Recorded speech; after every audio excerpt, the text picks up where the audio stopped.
একটা পাখি বুড়ো হরানন্দজির চিবুক ধরে ঠোঁট দিয়ে আস্তে আস্তে আদর করতে লাগলো।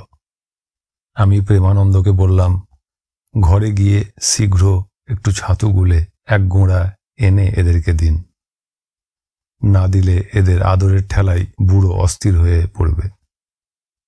আমরা পাখিগুলোর আবদার জানাবার ভঙ্গি দেখে হেসে লুটোপুটি খেতে লাগলাম। যতক্ষণ না প্রেমানন্দ ছাতুর গোঁড়া এনে পাথরের উপর টুকরো টুকরো করে ছড়িয়ে দিল, ততক্ষণ তারা হরানন্দজিকে ছাড়ল না। ছাতুর টুকরোগুলোর এক একটা লেজ নাচাতে নাচাতে খেয়ে আবার টুংটুং আওয়াজ তুলে তারা পালালো। আমি তাকে বললাম, প্রেমের জ্বালাতন যে কি বস্তু তা এবারে বুঝলেন তো? এ কয়দিন এখানে থেকে একটানা বিশ্রামে শরীর আমাদের তরতাজা হয়ে উঠেছে। আমরা সেই ডহরাশ্রমের প্রাঙ্গণে হাত পাগুলো ছাড়িয়ে নিবার জন্য সকলে মিলে এক প্রান্ত হতে ও প্রান্ত পর্যন্ত পায়চারি করতে লাগলাম। পায়চারি করতে করতে হঠাৎ দূরে এক জায়গায় ঘন বনের ফাঁকে এমন সুন্দর চওড়া পাষাণময় বনানীর সৌন্দর্য চোখে পড়ল যে আমি স্থির দৃষ্টিতে সেদিকে কিছুক্ষণ এক দৃষ্টিতে তাকিয়ে থেকে সেদিকে সাথীদের দৃষ্টি আকর্ষণ করলাম। দেখুন দেখুন, দূরে ওই নদীগর্ভে বনের ফাঁকে ওই বিরাট চওড়া পাথরটার ওপারে কম্প্রিটাম লতার ফুলফোটা বিশাল শৈলসানুর অরণ্যানী, কি গম্ভীর অপরূপ শোভা! সুলপানির ঝাড়িতে বনে বনে বনান্তরালে কত স্থানে কত সৌন্দর্য ভূমি যে ছড়িয়ে রেখেছেন, কৃপণের মতো দু একটা জায়গায় গুণে গেঁথে হিসাব করে রচনা করে রাখেননি। ধনী দাতার মতো দুহাত পুড়ে ছড়িয়ে দিয়েছেন হাজারে হাজারে। মনে হচ্ছে বিশ্ব কারিগর নিরন্তর অপরূপ শিল্প সৃষ্টি করে চলেছেন, যেন বলছেন, যার চোখ আছে সে দেখো আমার মনোহারিণী শিল্প সৃষ্টি। বেলা 4টা বাজতে যায়, ঘন ছায়া পড়ে আসছে বনে বনে। চারধারে পাহাড়ে ছায়া নেমে এসেছে। কোনো অজানা বনপুষ্পের সুবাস ভাসছে অপরাহ্নের শীতল বাতাসে। আজ নর্মদার ধারে নেমে গিয়ে নর্মদা স্পর্শ করে আসতে ইচ্ছা হলো। চারজনে একসঙ্গে ঘাটে নেমে নর্মদা স্পর্শ করে আমরা কৃতাঞ্জলি পুটে প্রার্থনা করলাম। গতং তদৈব মে ভয়ং তদম্বু বিক্ষিতং যদা মৃকণ্ড শুনু সৌনকাসুরারি সেবি সর্বদা পুনর্ভবাব্ধি জন্মজং ভবাব্ধি দুঃখ বর্মদে তদীয় পাদ পঙ্কজম নমামি দেবী নর্মদে। মার্কণ্ডেয় সৌনকাদি ঋষি তথা সমস্ত দেবতারা মাগো, তোমার নিরন্তর সেবা করেন। যেই মুহূর্তে আমি তোমার জল দর্শন করেছি, সেই মুহূর্তেই আমার জন্ম মরণের দুঃখ এবং সংসারের সকল তাপ হতে মুক্ত হয়ে গেছি। সংসার রূপী সমুদ্রের যতেক দুঃখ দূর করতে মা নর্মদে তোমার চরণ কমলে প্রণাম করছি। তুমি আমার প্রণাম গ্রহণ করো মা জননী। আমরা নর্মদা প্রণাম করে সেই ঘরে গিয়ে ঢুকলাম। মোমবাতি জেলে আমরা একটা ঘরেই চারজনে বিছানা পাতলাম। দু ঘরের নির্বাপিত চুল্লির অর্ধদগ্ধ কাঠ একত্র করে একটা অগ্নিকুণ্ড জ্বালা হলো। ঘন অন্ধকারে চারদিক ঢেকে গেছে। হু হু করে ঠান্ডা বাতাস ঢুকছে জানালার ফোকর দিয়ে। আমরা কম্বল মুড়ি দিয়ে বসলাম যে যার বিছানায়। দরজাটাও বন্ধ করা হলো। চারদিক ঘুরঘুরটি অন্ধকার। আজ 28শে মাঘ পঞ্চমী তিথি। আকাশে চন্দ্রোদয় হতে দেরি আছে। আমরা যে যার কুশাসন বিছিয়ে সান্ধ্যক্রিয়ায় মন দিলাম। সকলের জপ যখন শেষ হলো, তখন জানালা দিয়ে বাইরের জঙ্গলের দিকে তাকিয়ে দেখি জ্যোৎস্না ফুটে গেছে। হরানন্দজি সবার উপক্রম করছেন। তিনি বললেন, হিরণময়ানন্দজির যতই দোষ ত্রুটি থাক, আমার সঙ্গে তো তাঁর প্রায়ই খিটিমিটি লাগত। তবুও দীর্ঘকাল একই সঙ্গে মঠে বাস করায় কেমন যেন একটা টান জন্মে গেছে। তাঁর কথা মনে এলেই মনটা আনচান করে।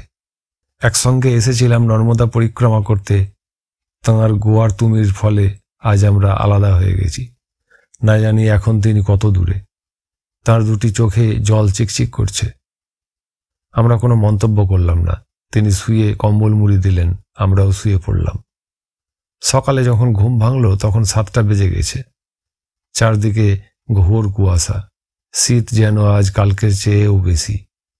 আমরা চুল্লিতে 2-4টি কাঠ গুঁজে দিয়ে চারজনেই আগুন পোয়াতে পোয়াতে শিবস্তোত্র একসঙ্গে গলা ছেড়ে পাঠ করতে লাগলাম।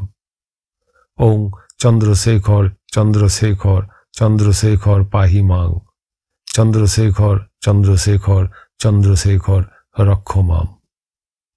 হে চন্দ্রশেখর, হে চন্দ্রশেখর, হে চন্দ্রশেখর, আমায় পালন করো। হে চন্দ্রশেখর, হে চন্দ্রশেখর, আমায় রক্ষা করো। ওং রত্নসানু সরাসনং রজতাদ্রি শৃঙ্গ নিকেতনং সিঞ্জিনীকৃত পন্নগেশ্বর মচ্চুপনন সায়কং ক্ষিপ্র দগ্ধ পুরত্রয়ং ত্রিদিবালয়ৈর্ভিবন্দিতং চন্দ্রশেখরমাশ্রয়ে কিং করিষ্যতি বৈজমঃ। মেরু পর্বত যার ধনু, কৈলাস পর্বতের শৃঙ্গে যার বাস, সর্পরাজ যার ধনুর গুণ, বিষ্ণুর বদন যার স্বর, যিনি নিমেষে মাত্র ত্রিপুর দগ্ধ করেছিলেন, দেবতাদের দ্বারা যিনি বন্দিত, সেই চন্দ্রশেখরের আমি আশ্রয় ভিক্ষা করি। যম আমার কি করতে পারে? অর্থাৎ এহেন চন্দ্রশেখর মহাদেবের যে চরণ কমল আশ্রয় করেছে, যমের ক্ষমতা নাই সেই ভক্তের কিছু ক্ষতি করার। বেলা 8টা বাজতে আমরা প্রাতকৃত্য সারার জন্য ঘর থেকে বাইরে বেরিয়ে এলাম। প্রাতকৃত্য সারার পর হরানন্দজি জানালেন, যেটুকু ছাতু আছে তাতে একজনের মাত্র কোনো রকমে পেট ভরতে পারে, বাকি 3 জনের তাহলে কি হবে? তাই আমি বলি কি, প্রাতকৃত্য করতে গিয়ে আমি গাছ দেখে এসেছি, ফলগুলো পেকে গাছের নিচে পড়ে আছে। আমরা তো কুর্জি গ্রামে শুনে এসেছি এই ফলের ভিতর এমন দানা আছে তা চিবোলে কাজু বাদামের মতো খেতে লাগে। আমরা সকলে চলুন ওই গাছের তলা থেকে ওই ফলগুলি কুড়িয়ে আনি, তাই খেয়ে আজ কোনো মতে ক্ষুণ্ণিবৃত্তি করব।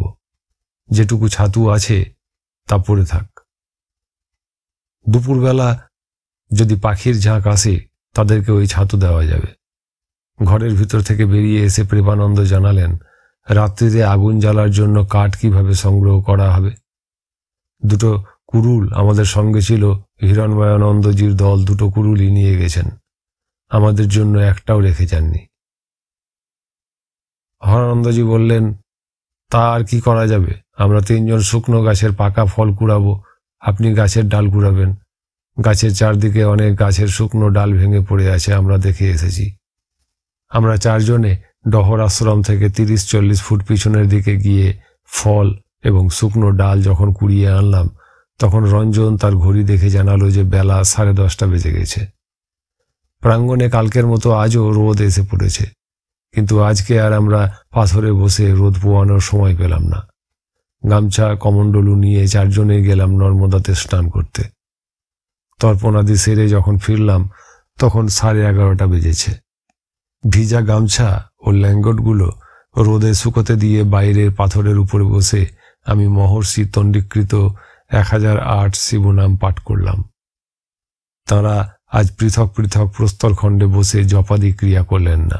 আমাকে বললেন, শিব ও ভূমি নর্মদায় আপনি বসে বসে উদাত্ত কণ্ঠে মহর্ষি তন্ডিকৃত মহাদেবের সিদ্ধ নামাবলী কীর্তন করবেন, আর আমরা ইষ্টমন্ত্রে মনস্থির করে ধ্যান করব। এত বড় যোগী আমরা নই। শিব নামই তো সর্বশ্রেষ্ঠ ইষ্টমন্ত্র, আপনি পাঠ করুন, আমরা মন দিয়ে শুনি। আমার যখন পাঠ শেষ হলো তখন বেলা প্রায় 2টা বেজেছে। আমরা সেই ফল খেয়ে ক্ষুণ্ণিবৃত্তির জন্য ঘরের মধ্যে গিয়ে ঢুকলাম। ঘরে ঢুকেই দেখলাম একটা বড় লাউয়ের কমণ্ডলুর মুখ রেশমি কাপড়ে ঢেকে কেউ যেন রেখে গেছে।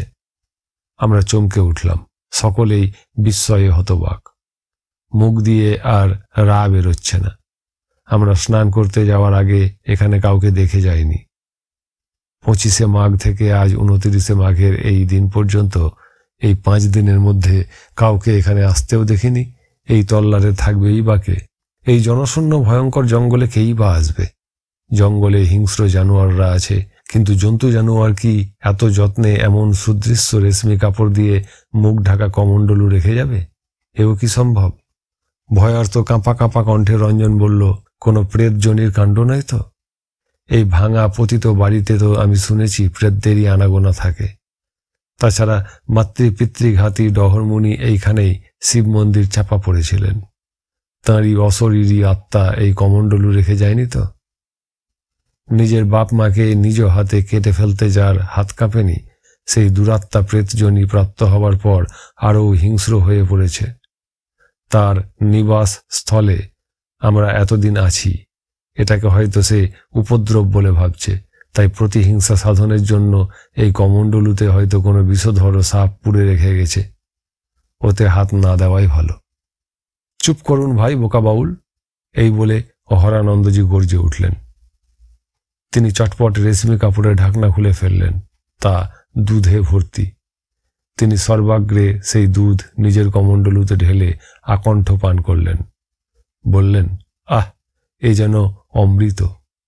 ক্রমে ক্রমে আমি, প্রেমানন্দ এবং রঞ্জনও আকণ্ঠ পান করলাম।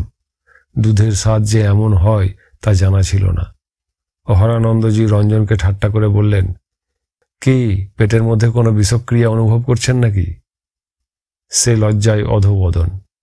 অহরানন্দজি বললেন, গুরুদেবের একটা গল্প শোনায় এই প্রসঙ্গে। তিনি পরিব্রাজক অবস্থায় ঘুরতে ঘুরতে হিংলাজ যাওয়ার পথে পাঞ্জাবের কোনো গ্রামে গিয়ে পৌঁছেছিলেন। তখন সবে মাত্র সন্ধ্যা হয়েছে। তিনি কোথায় আশ্রয় নেওয়া যায় এই কথা ভাবছেন, এমন সময় দূরে মাঠের মধ্যে এক স্থানে আগুন জ্বলছে দেখে সেখানে গিয়ে দেখেন একজন বিধবা স্ত্রীলোক, বয়স বড়জোর 30 হবে, শ্মশানে বসে কাঠ জেলে রুটি তৈরি করছেন। গুরুদেবকে সহসা দেখতে পেয়ে তিনি ভূত প্রেত বা ভৈরব জ্ঞানে সহসা মূর্ছা গেলেন। গুরুদেব জানতেন তৎকালে ওই স্থানে কোনো নারীর অকাল বৈধব্য হলে সন্ধ্যাকালে মাত্র একবার শ্মশানে বসে নিজের রান্না নিজেকে করে নিতে হতো। সেই বিধবা যখন রান্না করতেন সে সময় কিছু দূরেই তাঁর কোনো নিকট আত্মীয় বসে তাঁর জন্য অপেক্ষা করতেন। গুরুদেব একথা জানতেন বলে তিনি কই হ্যায় বলে বারবার চিৎকার করতে আরম্ভ করায় মেয়েটির আত্মীয়রা দৌড়ে শ্মশানে এলেন। অচৈতন্য মহিলাকে অতি সাবধানে নিকটস্থ বাড়িতে এনে সেবা শুশ্রূষা করে জ্ঞান ফিরালেন। চেতনা ফিরে আসতেই গুরুদেব তাঁর কাছে গিয়ে বললেন, দেখো মা, যাকে তুমি ভূত মনে করে মূর্ছা গেছিলে আমি সেই সন্ন্যাসী। রক্ত মাংসের শরীর আমার, পরদেশী পরিব্রাজক সন্ন্যাসী আমি। তোমার রান্নার আগুন দেখে তোমাকে লক্ষ্য করে হাঁটছিলাম। উদ্দেশ্য ছিল নিকটস্থ কোনো গ্রামে রাত্রিবাস করার জন্য কোনো দেব মন্দির আদি আছে কিনা তার সন্ধান নেওয়ার। তোমার মনে ভূতের অস্তিত্ব সম্বন্ধে সংস্কার অত্যন্ত প্রবল। শ্মশানে আমাকে সন্ধ্যার অন্ধকারে দেখেই ভয়ে মূর্ছা গিয়েছিলে। শ্মশান বা কোনো নির্জন পরিত্যক্ত গৃহ হলেই যে সেখানে ভূতের বাসা হবে, এ ধারণা ভুল। যে গৃহস্থ বাড়িতে লাম্পট্য, অনাচার ও ব্যভিচার চলে, প্রতারণাপূর্বক অর্থোপার্জন যে বাড়িতে প্রধান উপজীবিকা, সেখানেই ভূতের বাসা হয়। প্রেতজনীর পক্ষে সেই সব গৃহই তাদের প্রিয় নিবাস স্থল। বলা বাহুল্য, গুরুদেবের প্রবোধ বাক্যে সেই মহিলা অচিরাত সুস্থ হয়ে উঠেছিলেন। রঞ্জনের দিকে তাকিয়ে গল্পটি বলে হরানন্দজি মন্তব্য করলেন, এই ডহর আশ্রম নির্জন স্থানে বহুকাল ধরে পরিত্যক্ত হয়ে পড়ে আছে বলে একে ভুতুরে বাড়ি ভাবার কোনো কারণ নাই। নর্মদা তট শিবভূমি, প্রেতভূমি নয়। কে বলতে পারে এই দুর্গম প্রদেশে এতগুলি পরিক্রমাবাসীকে অভুক্ত থাকতে হবে বলে স্বয়ং মা নর্মদা এই দুধ ভরা কমণ্ডলু রেখে যাননি? এই কমণ্ডলু দৈব প্রেরিত না হলে কি এই কমণ্ডলু দুধে আমাদের 4 জনের 4-4টে কমণ্ডলু দুধে ভরে যায়? আমাদের কমণ্ডলুগুলো তো মাটির তৈরি চা খাওয়া ভাঁড়ের মতো ছোট নয়।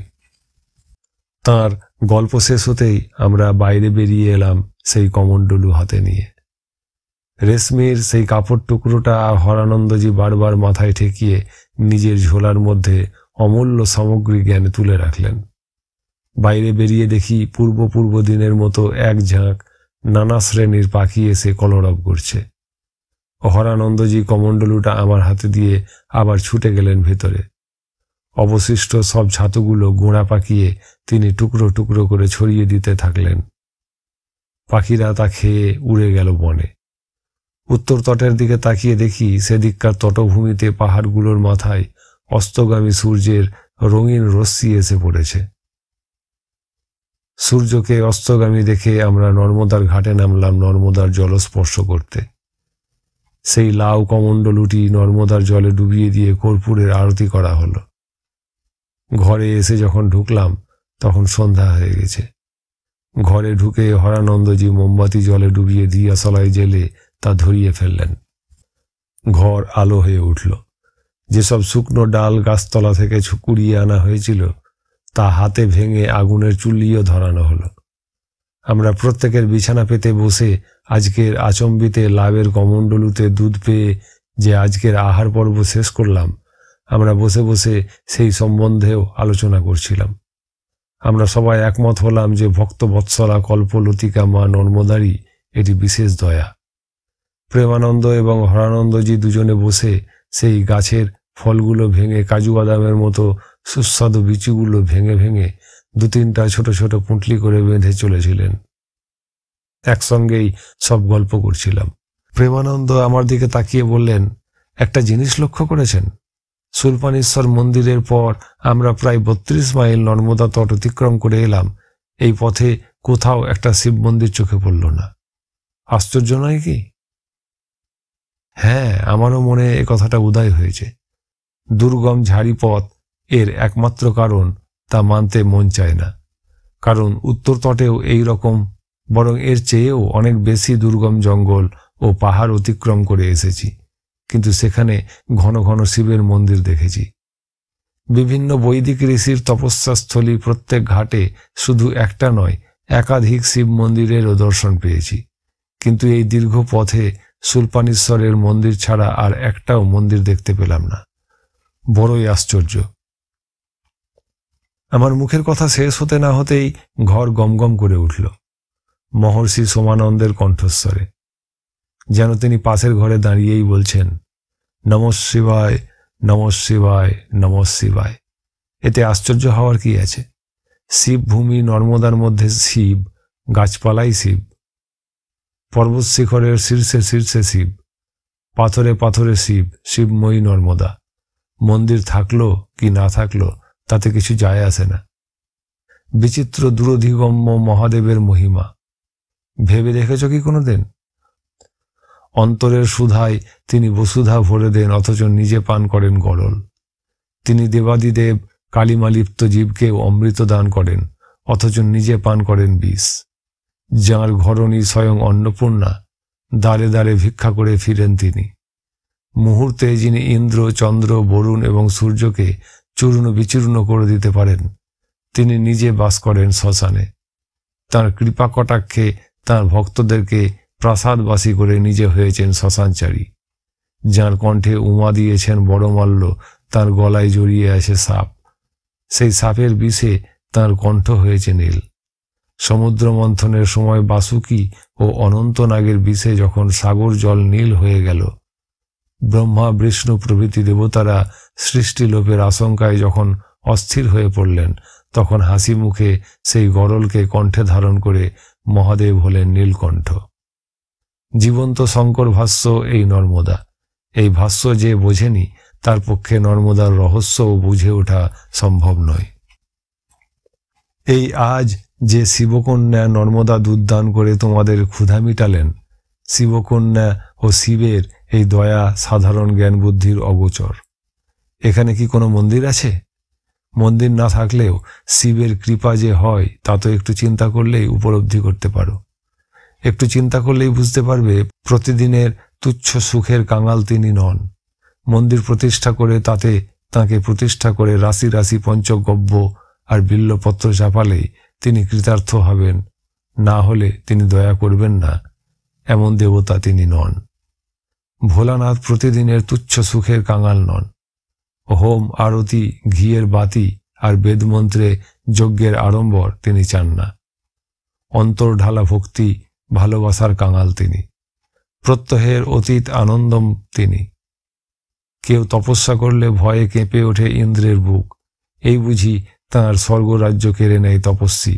কিন্তু দেবাদিদেব মহাদেবের কীর্তি পর্যালোচনা করে দেখো, চোখের জল ফেলতে ফেলতে অন্ধকাসুর বা ভস্মাসুর প্রার্থনা করে বসল, আমার এই হাত যার মাথায় পড়বে সেই হবে ভস্মসাৎ।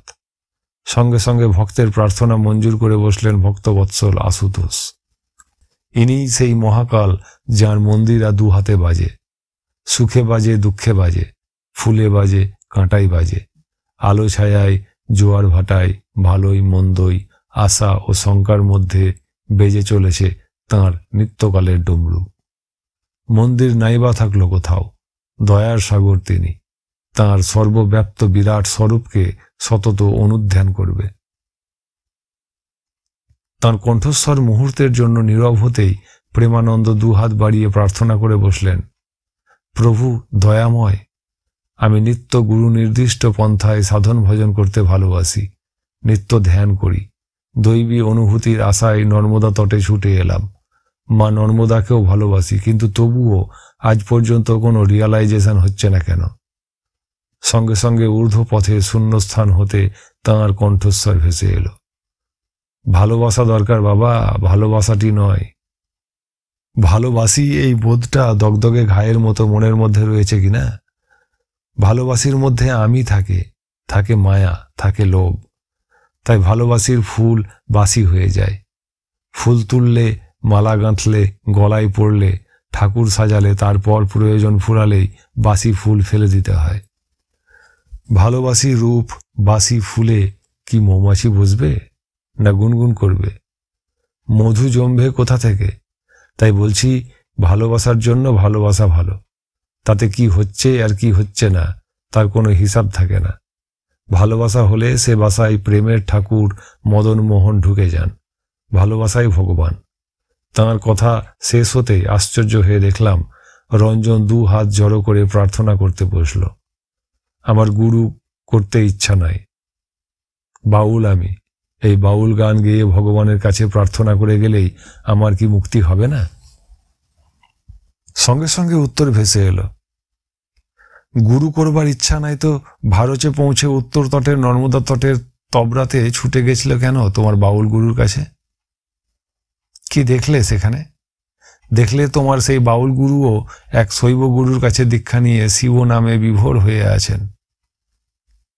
তাঁর তাড়াতাড়ি দেহান্ত হয়ে গেল বলে হরিধাম অতিক্রম করে এসে বিমলেশ্বরে পৌঁছে শৈলেনের সঙ্গী হলে।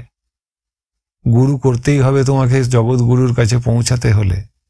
সুরে সুরে তালে তালে যতই বাঁধো তোমার একতারা, সেই তার যাবে একদিন ছিঁড়ে। তখন গুরুই হবেন একমাত্র সেতু তোমার আর তাঁর মধ্যে। দুস্তর পারাবার অতিক্রম করে তোমার আর তাঁর মধ্যে গুরুই পারবেন মিলন ঘটাতে। ঘুড়ি উড়বে কি করে আকাশে কেউ যদি না ধরে লাটাই? যাক, ভাবনা করো না। এই দক্ষিণ তটে ওঙ্কারেশ্বর তীর্থে গিয়ে মার্কণ্ডেয় শিলার কাছে তুমি তোমার প্রকৃত গুরুর সন্ধান পাবে। কাল সকালেই এখান থেকে চলে যেও পেডরার পথে। মনে রাখবে আমি বলছি পেডরা, পেন্ডরা নয়। পেন্ডরা মূল অমরকণ্টকের কাছে। পেঁডরা দমখেরা ভুচেগাঁও পেরিয়ে বহাদল ঘাটে পৌঁছে তোমরা তোমাদের পুরানো সাথীদের খবর পাবে। কারো কারো সঙ্গে দেখাও হয়ে যাবে। আর শৈলেন, তোমাকে একটা কথা বলছি, আর যখন তখন আমাকে এভাবে স্মরণ করবে না। তুমি ডাকলেই আমি আর আসবো না। আমার ইচ্ছা হলে বা প্রয়োজন বুঝলে তবে দেখা দিব, নতুবা নয়। শিবমস্তু। কণ্ঠস্বর নীরব হলো। ঘরের ভিতর বিদ্যুৎ ঝলসে উঠল। বুঝলাম তিনি চলে গেলেন। প্রেমানন্দ এবং রঞ্জনকে খুব উৎফুল্ল দেখলাম, কারণ তাঁরা অদৃশ্য মহাপুরুষকে প্রশ্ন করার সুযোগ পেয়েছেন, মনের মতো উত্তরও পেয়েছেন। কেবল হরানন্দজিরই মন খারাপ দেখলাম, কারণ তিনি প্রশ্ন করতে সাহস পাননি। প্রশ্ন করলে এভাবে যে উত্তর দিবেন সূক্ষ্ম জ্যোতির্ময় দেহে শূন্য পথে নিরালম্ব পুরীকে আশ্রয় করে, তা শুধু তাঁর কেন আমি কল্পনা করতে পারিনি। যাই হোক, এবার সবাই শোয়ার ব্যবস্থা করতে লাগলাম। মনের আনন্দে সান্ধ্যক্রিয়ার কথাও ভুলে গেলাম। শুয়ে শুয়ে রঞ্জন গুনগুন করে গাইতে থাকল, ওগো আমার শিব সুন্দর, হিয়ায় এসে নিজে গড়ো আমার জপমালা তোমার নাম বীজে। অশ্রু সুতে গাঁথো আমার প্রেমের জপদাম, ঘুরুক আঙুল গুনে গুনে রেবা শিবরাম। মনের সাথে এই রসনা রসুক নাম রসে, মন্ত্র তোমার হৃদযন্ত্রে চলুক প্রেম বসে। নাচুক আমার পাগল হিয়া, নাচুক আমার মন, নাচুক আমার ভাবলহরী আনন্দ মগন। জিভা আমার উঠুক নেচে নামের রসে ভোর, নাচুক আমার করাঙ্গুলে জপমালার ডোর। নাচুক আমার চোখের তারা ঊর্ধ্বে নাচুক হাত, নাচুক আমার চরণ দুটির প্রতি পদপাত।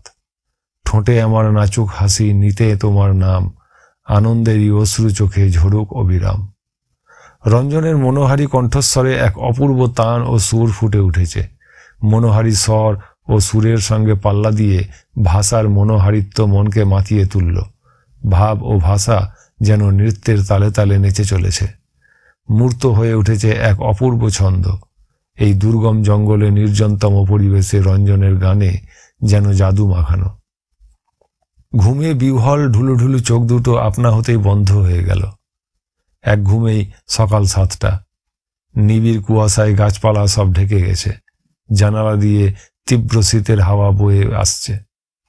তবুও তা অগ্রাহ্য করে উত্তর দিকে জানালার কাছে এগিয়ে গেলাম মা নর্মদাকে দর্শন করতে। নর্মদার ধারাকে একটা রূপালী স্রোত বলে মনে হচ্ছে। কুয়াশার জন্য দৃষ্টি চলে না। কনকনে ঠান্ডার জন্য দাঁড়িয়ে থাকতেও কষ্ট হয়। কোনো মতে হাত দুটো কপালে ঠেকিয়ে দৌড়ে ফিরে এলাম বিছানায়। ভালো করে কম্বলে সারা শরীরকে ঢেকে নিচ্ছি এমন সময় দেখলাম পাশের ঘর থেকে আরও কিছু শুকনো ডাল এনে হরানন্দজি আগুনের চুল্লির উপর চাপিয়ে দিয়ে ফোঁ দিতে লাগলেন। আগুন জ্বলে উঠতেই তিনি আবার বিছানায় শুয়ে কম্বল মুড়িয়ে দিলেন। বললেন, সংখিয়া খেয়েছিলাম বলে আজ রাত্রে ঠান্ডা কোনো মতে সহ্য করতে পেরেছি। আজ রাত্রে কেবলই মহাত্মা নাঙ্গা বাবার কথা স্মরণ পথে উদিত হয়েছে। তিনি দয়া করে সংখিয়ার পুড়িয়া দিয়েছিলেন বলে এই 5 দিন বেঁচে আছি। এরপরে যেখানেই রাত কাটাতে হবে সেখানে 2টো করে চুল্লি জ্বালব 4 জনের জন্য। আমি বললাম, আর ঘুমিয়ে পড়বেন না যেন, 8টা সাড়ে 8টার মধ্যে এখান থেকে বেরিয়ে পড়তে হবে। মহর্ষি সোমানন্দজির নির্দেশ মনে আছে তো? আজ 1 ফাল্গুন এখান থেকে যাত্রা করতে হবে। আপনি কি মনে করেন এই সুখের জায়গা ছেড়ে যেতে ইচ্ছে করছে না আমার? তবে এই স্থান আমার স্মৃতিপথে গাঁথা থাকবে। এইখানে এসে মহর্ষির কৃপা, মা নর্মদার কৃপা বেশি করে উপলব্ধি করতে পেরেছি। অহরানন্দজির কথা শুনে প্রেমানন্দ কম্বলের ভিতর থেকে বলে উঠলেন, আলবাত, এ কথা লাখ কথার এক কথা।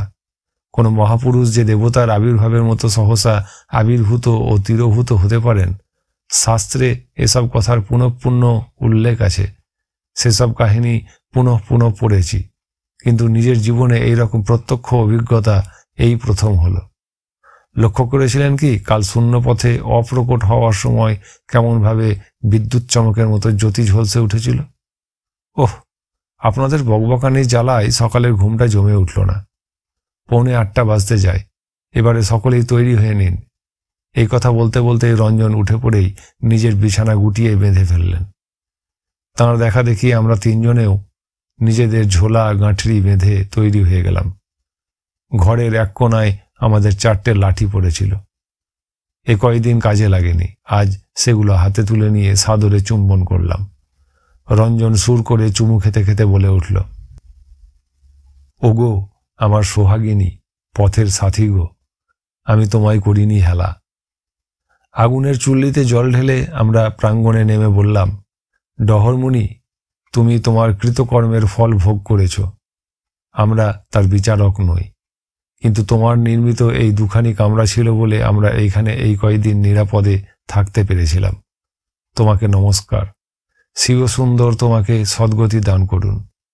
চতুষ্পার্শ্বস্থ জঙ্গলের দিকে তাকিয়ে সবাই সমস্বরে বললুম, হে সুপ্রাচীন অরণ্য, তোমায় প্রণাম করি। শত বিস্ময়ের সৌন্দর্য ভূমি তোমার মধ্যে হাজার হাজার বছর ধরে লুকানো ছিল, কেউ আসেনি দেখতে। এমনকি পরিক্রমাবাসীরাও এই স্থানকে সভয়ে এড়িয়ে যান। আজ আমরা এতদিনে দেখে ধন্য হয়ে গেলাম। কম্পিটাম, ডিকেন্ড্রাম, আরও কত নাম না জানা ফুলের সুবাস আমরা উপভোগ করেছি। ময়ূরের কেকাধ্বনি, ধনেশ পাখির কর্কশ চিৎকার, জলপ্রপাতের জলপতন ধ্বনি, জনহীন গহন বনে এই ঘর দুটি, অপূর্ব দর্শন বনাবৃত চারিদিকের এই শৈলমালা, এই দেখাশোনার উপভোগ করবার অভিজ্ঞতা যে কত দুর্লভ তা আমরা জানি। সেই জন্য মাতা নর্মদাকে প্রণাম করছি, যিনি কৃপা করে এখানে আমাদেরকে টেনে এনেছেন। হর নর্মদে, হর নর্মদে। এই হর নর্মদে ধ্বনি দিতে দিতেই আমরা নর্মদার ঘাটে নেমে গিয়ে জলস্পর্শ করে চড়াইয়ের পথ ধরলাম। 8:30 বেজেছে। সূর্যকিরণে ওপারের উত্তর তট সহ নর্মদার জলও চিকচিক করছে। তবু এখনও নর্মদার জল থেকে বাষ্পাকারে কুয়াশা উঠছে, একেবারে মিলিয়ে যাওয়ার পূর্বাভাস। চড়াই উঠতে গিয়ে কুয়াশার জলে সিক্ত পাহাড়ের পাথর এখনও ভীষণ ঠান্ডা। ঠান্ডা পাথরের খাঁজে খাঁজে সাবধানে পা দিয়ে দিয়ে লাঠি ঠুকে ঠুকে উঠতে লাগলাম উপরের দিকে। শাল, সেগুন, বেড়াই, বেরি এবং মহানিম গাছ থাকে থাকে উঠে গেছে উপরের দিকে। মহানিম গাছের ডালে ডালে প্রায় প্রতিটি শাখাতেই অজস্র বন্য বানর দেখলাম। আমাদেরকে দেখেই হুঁপ হাঁপ শব্দে এক ডাল হতে অন্য ডালে লাফাতে লাগলো। আমরা পাহাড়ের গায়ে ছোট ছোট লতা গাছ ধরে কিছুক্ষণ থমকে দাঁড়িয়ে পড়লাম। পাড়া গাঁয়ের ছেলে আমি, হনুমান আমি অনেক দেখেছি। সেই রকম এদের গাত্রচর্ম ও লম্বা লম্বা লেজ হলেও এদের মধ্যে কালো রঙের কিঞ্চিত খর্বকায় হনুমানও আছে অজস্র। আশ্চর্য, এদেরও মুখ পোড়া। এদের কন্টিনিউয়াস চিৎকারে এবং হুঁপ হাঁপ শব্দে অতিষ্ঠ হয়ে আমরা মহানিম গাছের তলা ছেড়ে আরও উপরের দিকে উঠতে লাগলাম লাঠি ঠুকে ঠুকে। প্রতি পদে আমাদের ভয় করছে। ডেহেরি পাহাড়ের মতো পাহাড়ের গা যদি কোথাও সোজা খাড়া দেখতে পায় তাহলে আমরা কি করব? আবার কি সেই রকম বুকে পিঠে ঝোলা গাঁঠরি বেঁধে হুমড়ি খেয়ে পাহাড় বেয়ে উঠতে হবে? এক স্থানে কতকগুলো বেড়াই গাছ দেখতে পেলাম। তাদের তলাগুলো কাঁটা ঝোপে ভর্তি। ডহর আশ্রমের কাছেও এই বেড়াই গাছ দেখেছি, যার কতকগুলো পাকা ফল ফাটিয়ে কাজু বাদামের মতো খাবার জন্য হরানন্দজি সঙ্গে এনেছেন। হর নর্মদে ধ্বনি দিতে দিতে ঘন জঙ্গলের বেরি, ভূর্জ, বিল্ল, শাল, কুসুম, অকলা, দহিখেরা প্রভৃতির ভিতর দিয়ে প্রায় 700 ফুট উঠে এসে একটা চুলুর গাছের তলায় দাঁড়ালাম। দূর হতে একটা বাঘের গর্জন ভেসে আসলো। একদল বার্কিং ডিয়ার শাক শাক শব্দ করতে করতে দৌড়ে গেল আমরা যেখানে দাঁড়িয়েছিলাম তার প্রায় 50 ফুট উপর দিয়ে। বাঘের গর্জন শুনেই আমার সাথীরা ভীত সন্ত্রস্ত হয়ে উঠেছিলেন। তাঁদের চোখে মুখে সেই ভয়ের চিহ্ন দেখে তাঁদেরকে অন্যমনস্ক রেখে বললাম, আমরা প্রায় 700-800 ফুট উঠে এলাম। পাহাড়ের গা সেই ডেহেরি পাহাড়ের মতো সোজা খাড়াভাবে উঠে যায়নি। সেই খাড়া পাহাড়ের গায়ে কোনো গাছও ছিল না। মনে আছে তো যে পাহাড়ের গায়ে শিবলিঙ্গের মতো খোঁচা খোঁচা পাহাড়ের গায়ে বসানো ছিল? কিন্তু এতদূর পর্যন্ত তো আমরা ধাপে ধাপেই উঠে এলাম। সর্বত্র বড় বড় গাছ, ছোট গাছ, লতা গাছে ভরে আছে। এই পাহাড়টা মনে হচ্ছে স্তরে স্তরে বিভক্ত, তাই প্রত্যেক জায়গায় আমরা ধাপে ধাপে পা রাখার স্থান পাচ্ছি। গোটা পাহাড়টাই বোধহয় এমনি।